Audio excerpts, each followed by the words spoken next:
یہ ٹھیک ہے کہ مجھے تاخیر سے یہاں آنا پڑا ہے، میں بات مانتا ہوں، لیکن اگر آپ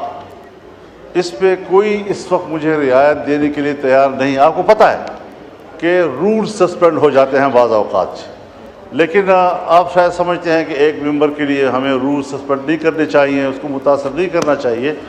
تو میں اپنی جو گفتگو ہے یا میرے جو تحفظات ہیں یا میں نے جو ایوان کے سامنے اپنا نظریہ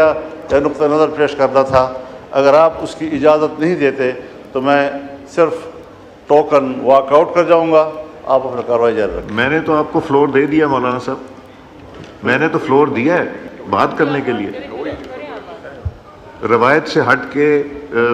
ساری چیزوں سے ہٹ کے آپ کو دیا. سینئر آپ پارلیمنٹیرین ہیں، سینئر پارٹی کے ہیڈ بھی ہیں، اور آپ سے زیادہ قانون اور یہ کون جانتا ہے جتنی دیر آپ پارلیمنٹ میں رہے ہیں الحمدللہ. جی بسم اللہ الرحمن الرحیم، نحمدہ ونصلی علی رسولہ الکریم. جناب اسپیکر، میں آپ کا شکر گزار ہوں کہ آپ نے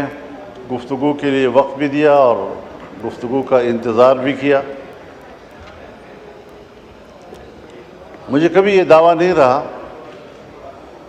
کہ میں کوئی اقتصادی ماہر ہوں اور جو بجٹ کی روح ہے میں اس پر بحث کرتے اس کا حق ادا کر سکوں گا. یقیناً ایوان میں ایسے فاضل اراکین موجود ہیں جو تکنیکی بنیادوں پر بجٹ پر بحث بھی کر سکتے ہیں، اعداد و شمار پر بات بھی کر سکتے ہیں. میں ان کے سیاسی پہلوؤں کو ذرا اجاگر کرنا چاہوں گا کہ 1988 سے میں اس ایوان میں کتنے بجٹ سن چکا ہوں، کتنے بجٹ میرے ہوتے ہوئے پاس ہوئے ہیں، اور ہر بجٹ پیش کرنے والی حکومت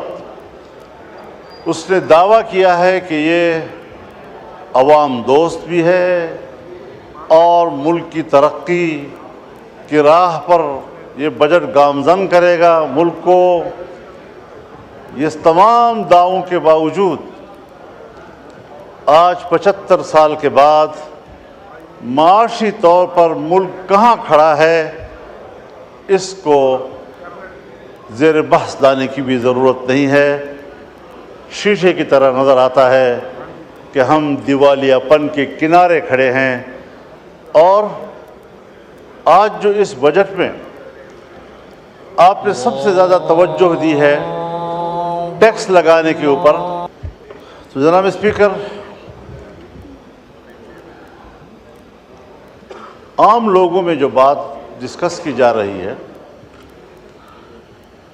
زیادہ تر اس کا تعلق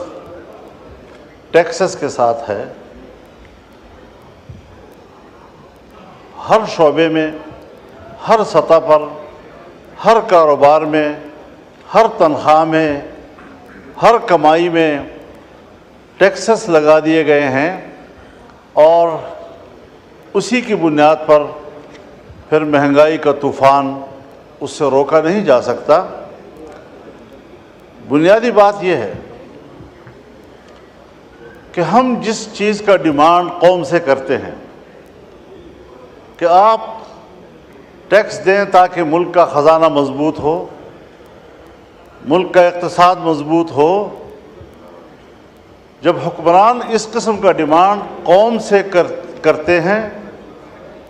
تو قوم کے بھی کچھ حقوق ہوتے ہیں. اگر آپ قوم کو وہ حقوق نہیں دے سکتے پھر کیا آپ قوم سے ٹیکس وصول کرنے کا حق بھی رکھتے ہیں؟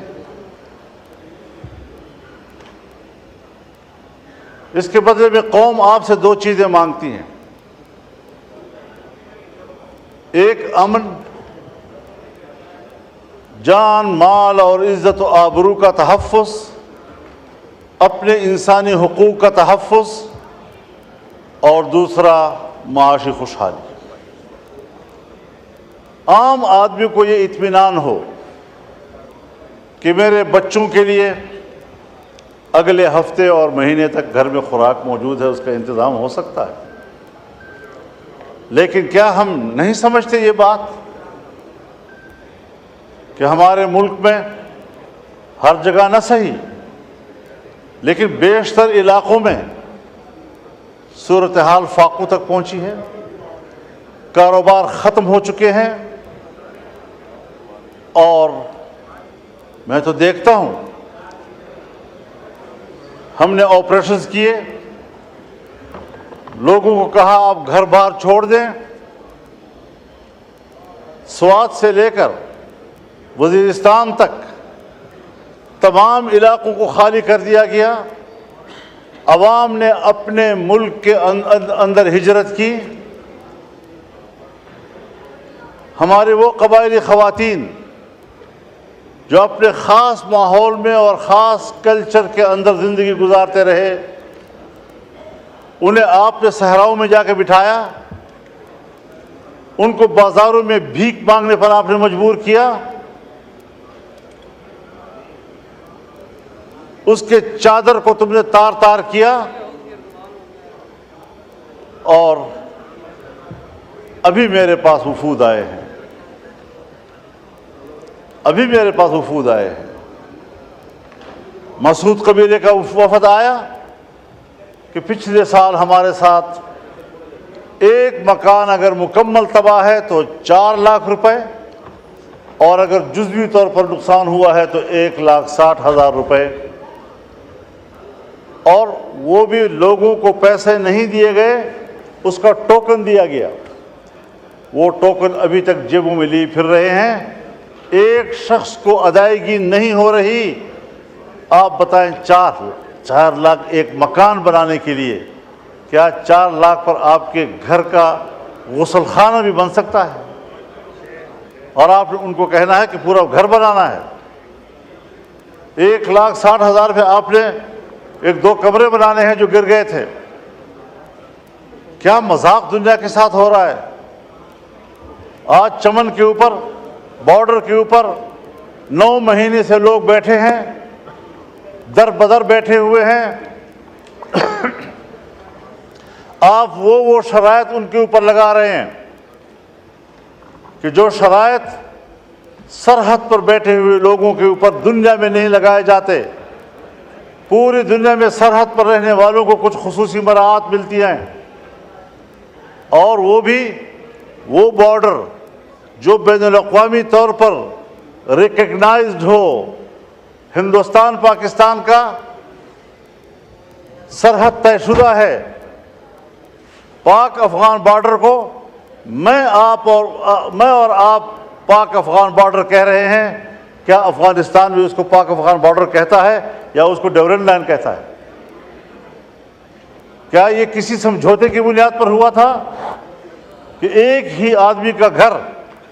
اس کا صحن پاکستان میں ہے، کمرے افغانستان میں ہیں، ایک ہی گاؤں کی مسجد، اس کا محراب افغانستان میں ہے اور اس کے مقتدی جو ہے وہ پاکستان میں کھڑے ہوتے ہیں؟ چمن میں جائیں، کتنے لوگ ہیں کہ جن کے گھر پاکستان میں ہیں اور جائیدادیں افغانستان میں ہیں، زمینیں وہاں کاشت کرتے ہیں، وہاں سے مال لاتے ہیں، اپنا کمایا ہوا گھر میں لاتے ہیں۔ آج وہاں پر آپ کر کیا رہے ہیں کہ لوگ بیٹھے ہوئے ہیں، متبادل کوئی ان کے پاس آپ کا تجویز نہیں ہے کہ آپ اس کو کیا روزگار دے رہے ہیں۔ وہ مزدوری کرتے ہیں، بچوں کے لیے کماتے ہیں،